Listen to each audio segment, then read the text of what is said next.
voilà, nous continuons notre session et notre première phase a déjà débuté, introduction aux mathématiques. Voilà, ici, j'aimerais au moins que nous soyons très clairs, surtout, et bref. Pourquoi? Parce que si vous n'avez pas quelques notions mathématiques, veuillez au moins nous signaler justement dans les groupes, afin d'avoir ou de trouver une solution pour vous surtout. Alors, si vous avez quelques notions et puis vous avez quelques maîtrises, signifiez-nous aussi justement dans les groupes. Ok? Voilà. Alors, ce qu'il faudrait connaître ici, c'est que d'abord à la base, premièrement, nous devons faire marche en arrière. Ok? Donc, nous vous prions de maîtriser quelques notions qu'on a eu à apprendre ou à étudier durant notre passage à l'école primaire, secondaire et j'en pense. Alors, il est crucial et primordial d'avoir la maîtrise de la table de multiplication. Ok? Voilà. Donc, je crois que c'est basique, mais il est important surtout. Il faut vraiment rentrer dans les normes. Voilà. En fait, de ne pas vous déranger, d'autres vont dire non, il y a la calculatrice. Bien sûr, mais il y a d'autres choses. Vous devez avoir déjà l'instinct mathématique. Ce qui veut dire, vous devez déjà visualiser vos réponses, okay, vos résultats avant même de les calculer. C'est ça la base de l'ingénierie. L'imagination de la visualisation de vos résultats. C'est ce qui est ultime et important. Voilà. Alors, il y a quelques normes à savoir ou bases mathématiques. Ici, quand on a A plus B au carré, c'est ce qui nous donne A carré plus 2AB plus B au carré. Ok? Quand on a A au carré multiplié, bon, permettez, on peut le mettre A exposant M multiplié par A exposant N égale, elles ont la même base, on additionne les exposants. Donc on aura A exposant M plus N. Ok? Voilà. Alors, lorsque nous avons maintenant ici A exposant M divisé par A exposant N, nous aurons A exposant M moins N. Ok? Voilà. Alors, il y aura au moins deux volets ici. Soit nous pouvons avoir A exposant M moins N, soit notre M ici peut descendre. Donc, nous aurons une affaire de 1 sur A exposant N multiplié par A exposant moins M. Ok? Donc, vous savez qu'en mathématiques, lorsqu'un nombre change des membres, il change aussi des signes. Donc, nous aurons ici 1 sur A exposant N moins M. Ok? Jusqu'à-là, je crois ça va. Ok. Alors, lorsqu'on a A exposant M, le tout exposant N, nous aurons ici A exposant M fois N. Ok? Ce sont des bases.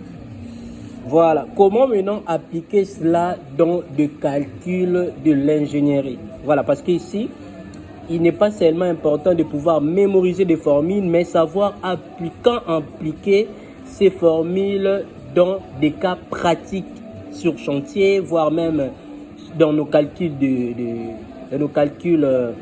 de structure, de dimensionnement et tant d'autres. C'est ça la base.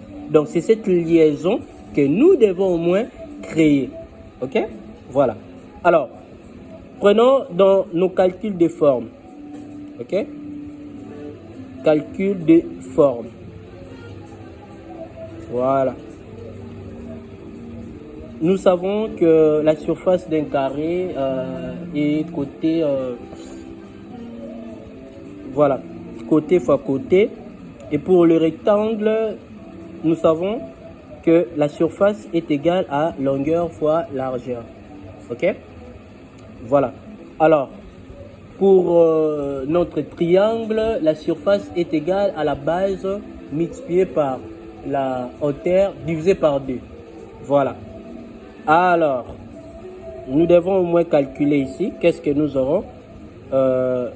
S égale côté fois côté, le carré. Ok?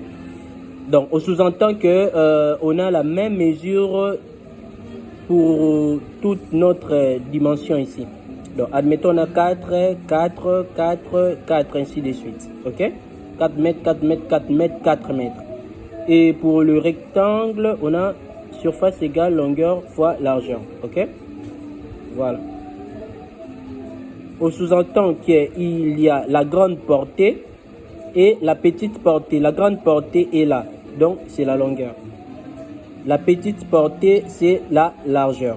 Alors, pour trouver la surface ici, il faudrait multiplier tout simplement la grande portée multipliée par la petite portée.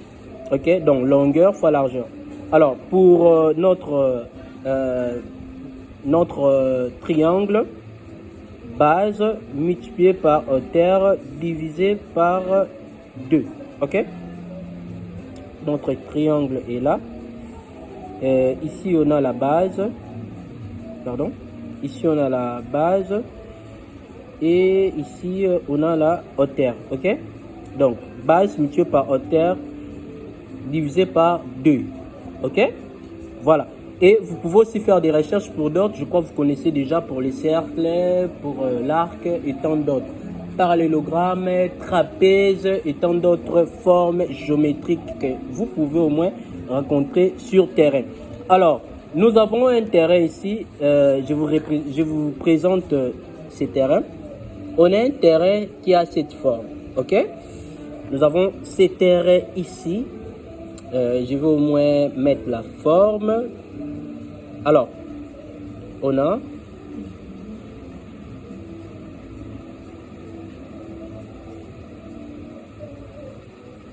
voilà. Ok. Voilà, notre terrain a cette forme ici. Bon, c'est un peu bizarre, hein?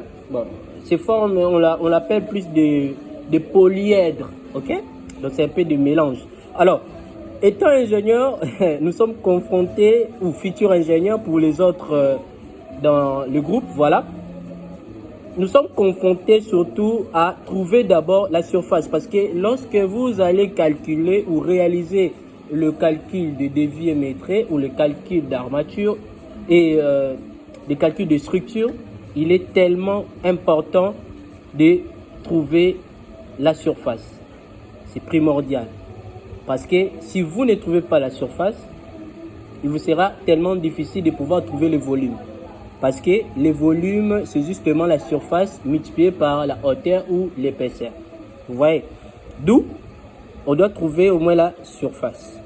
Alors, je suis vraiment curieux de savoir ou de connaître de quelle manière nous pouvons au moins procéder. Ok?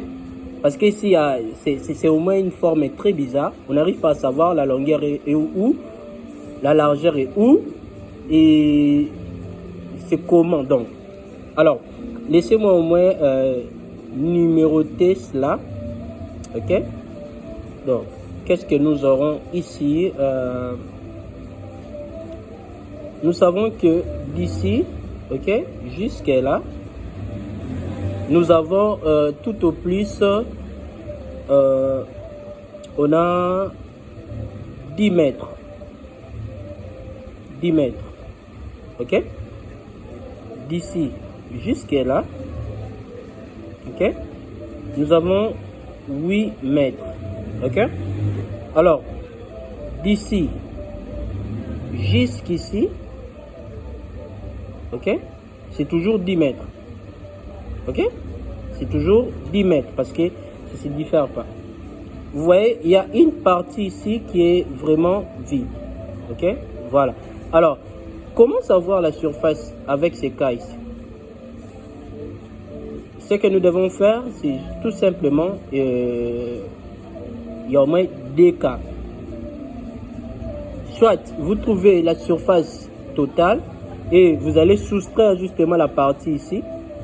ok, justement la partie ici, voilà, soit vous allez couper nos surfaces en triangle, parce qu'avec le triangle, vous aurez la facilité de pouvoir trouver la surface. Je vais donner un exemple ici. Voilà, admettons que nous coupons ici, comme ça, à l'intérieur. Nous coupons encore ici. Voilà. Nous allons encore couper pour pouvoir avancer, hein, même ici. Je vois une partie ici. Ok. Une partie ici. Il y a encore une partie ici. Voilà. Les triangles, comme ça. On peut encore avoir ici, jusqu'à là. Et qu'est-ce que nous pouvons aussi avoir d'ici jusqu'à là, ok, comme ça. Alors nous avons cette forme ici, voilà. Alors nous avons au moins les triangles. Alors vous pouvez au moins numéroter. On a S1, S2, S3, S4, S5. Bon, si c'était au moins avec la topographie, on allait vous montrer comment le réaliser justement avec des niveaux à lunettes. Waouh, ça allait être encore très très magnifique. Donc, on a S6. Quand on parle des topographies, donc cela concerne plus le géomètre topographe. Mais cela n'en disconvient pas en fait que vous puissiez aussi avoir la connaissance là-dessus. S6, S7. Et S8. Donc nous avons au total nous avons ici une affaire de 8 surfaces triangulaires. Ok. Alors ce qui restera tout simplement, c'est de trouver chacune des surfaces de nos triangles. Une fois trouvé, on va additionner toutes nos surfaces pour trouver la surface totale. Ok. Pour trouver maintenant la surface totale. Alors, ici, nous aurons besoin